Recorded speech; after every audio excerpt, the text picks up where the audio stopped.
Today, we're diving deep into a name that echoes through the halls of power, a specter that haunts boardrooms and political arenas alike, Machiavelli. And we're going to dismantle the myth of his infamous guidebook, The Prince. Let's travel back to 1513. Florence is bleeding.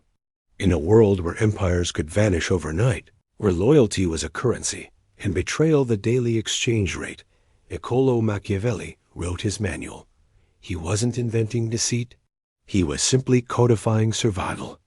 His book was a field guide for a chaotic Europe, where information moved slower than the plague.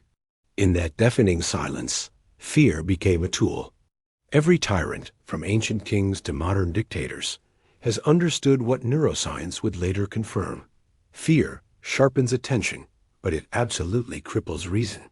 The moment you feel threatened, your amygdala floods your system with cortisol. Suddenly, obedience feels much safer than making your own choice. 400 years before we could even name the hormones, Machiavelli weaponized this biological reflex. In his time, this was an innovation. Control the threat, and you control the city. The big mistake, the critical error, came much later. Future generations took this crisis manual and treated it like a timeless constitution. Kings, CEOs, and demagogues all quoted the prince as if it were proof that manipulation is just human nature, not a desperate adaptation to chaos. But here's what the data says. Political science research shows that regimes built on fear last, on average, only half as long as those built on cooperation. Fear might stabilize the present moment, but it's like acid, slowly corroding the very structure it's meant to protect. This toxic script didn't stay in the palace. It migrated straight into the corporate world. Just replace the crown with a corner office and the royal courtiers with anxious employees. The playbook is the same. Silence is mistaken for loyalty, and performance metrics are worshipped as if they hold some deeper meaning. But organizational studies are clear. Teams managed through fear consistently underperform.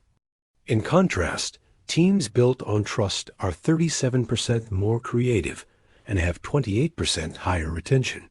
In today's information economy, where transparency is key, fear just doesn't scale. Its supposed efficiency dies the moment the lights come on. Behavioral psychology has a name for the backlash this creates: reactance. It's that automatic, gut-level rebellion we feel when our freedom is threatened. The more someone visibly demands your obedience, the faster your brain's defiance circuits light up. Manipulation crumbles under the weight of awareness because the human brain evolved to detect another person's intent faster than it can even process their words. The secrets that once hid in the shadowy corners of a royal court now flicker on our screens for all to see. Deceit leaves a digital trail. Back in Machiavelli's Florence, ignorance was a form of armor. In our century, information is the air we breathe, and lies suffocate in it. Studies on digital trust reveal something staggering. A single detected act of manipulation can cause a 67% drop in public confidence, regardless of whether the message itself was true or false. In this new world, transparency isn't just a virtue. It's a basic survival tactic. The modern prince, plotting in secret, is already obsolete. The algorithms will read his intentions before the people even get a chance to. And here's something a power-hungry leader never considers: the neural cost of control. Neuroscience confirms what philosophers have sensed for ages. Constantly trying to control others is exhausting for the controller. Maintaining deception lights up the same part of your brain used for complex problem solving. Overuse leads to cognitive fatigue and chronic anxiety. Wielding power through deceit literally short-circuits the brain of the person who wields it. Let's do some simple moral mathematics. Fear gets you obedience, but it costs you respect. Respect, on the other hand, earns you cooperation and initiative. Only one of those equations can scale successfully. Economists even have a term for it: the trust dividend. Societies with high levels of interpersonal trust consistently see 5 to 7% higher GDP growth. So Machiavelli's famous formula, that it is better to be feared than loved, fails every single modern metric we can throw at it. Ultimately, this all comes down to the psychology of what truly motivates us. Humans will obey when they feel threatened, but they only truly commit when they feel inspired. Modern leadership research shows that what drives sustainable, high-level performance isn't fear. It's autonomy, competence, and a sense of relatedness or belonging. Manipulation might win you a few battles, but a sense of shared meaning is what wins entire eras. So, why does the prince survive? Because it flatters our inner cynic. It whispers that the world is a dark place and that we need dark tools to navigate it. But the data, the science is final.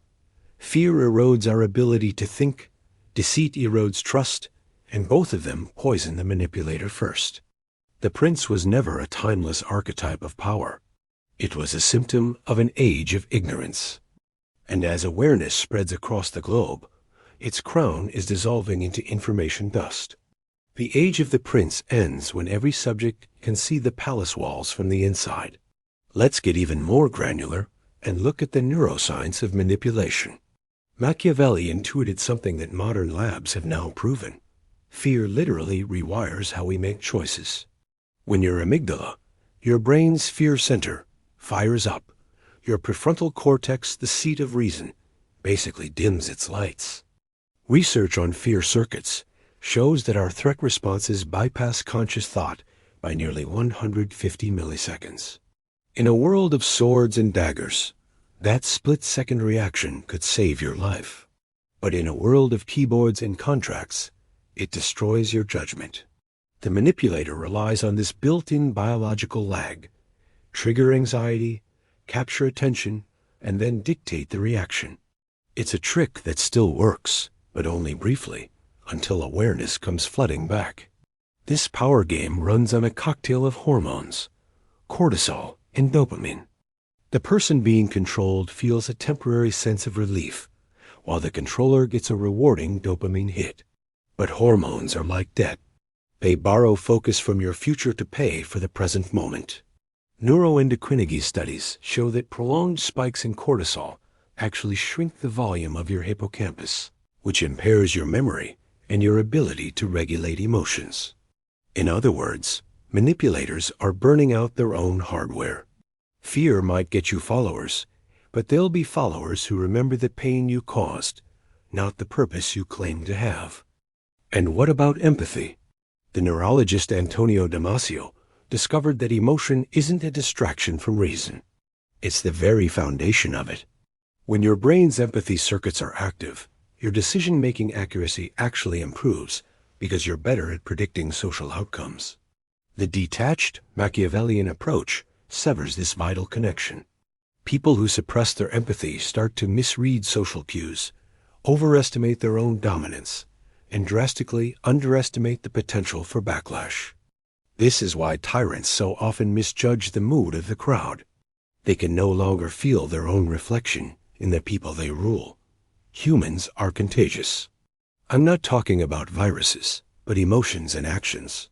In a lab in Parma, Italy, scientists discovered mirror neurons brain cells that fire both when we perform an action and when we simply watch someone else perform that same action. This means deceit is often sensed physically in our bodies before our conscious mind even catches on. A manipulator leaks their true intent through micro-expressions and dissonant body language.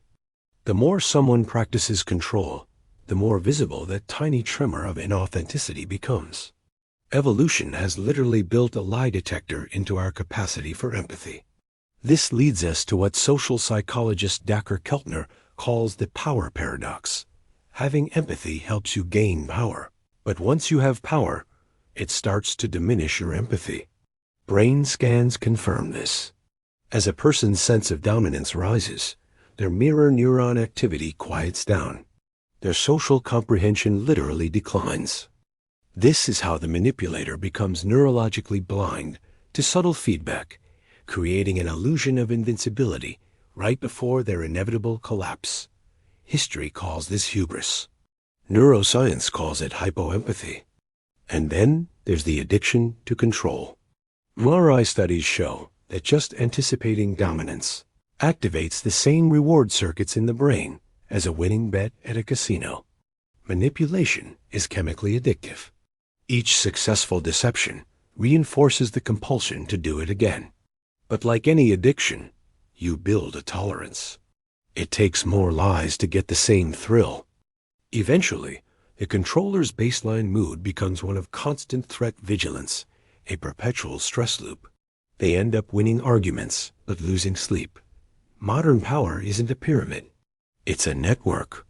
Cognitive science describes this as distributed intelligence, where groups consistently outperform even the smartest individuals, but only when trust flows freely. Fear disrupts that flow. Under manipulation, the network's bandwidth collapses as people self-censor to protect themselves. Transparency restores that cognitive throughput. Secrecy throttles it. This is exactly why open-source ecosystems so often out-innovate secretive top-down empires. Even our digital world is catching on. Online behavior mirrors the lab. Algorithms are increasingly rewarding engagement that comes from genuine emotion, not from deceit. Data from the MIT Media Lab shows that authentic self-disclosure online triples the length of an interaction compared to curated displays of dominance. Even the machine now prefers sincerity because it's a better predictor of long-term engagement. So what's the neural finale in all of this? Manipulation isn't a sign of cleverness. It's just an abuse of our brain's natural latency. It hijacks our reaction before a reflection can kick in. But through things like awareness training, mindfulness, and social transparency, we can shorten that latency. The modern brain can defend itself faster than the Machiavellian can strike. In neuroscience terms, our consciousness has upgraded its firewall. What fear could once control, awareness now neutralizes. The Machiavellian weapon still fires, but today, it fires back at its user. We've only scratched the surface. We're going to continue this journey in part 2, so make sure you subscribe to the channel so you don't miss it. Thanks for watching.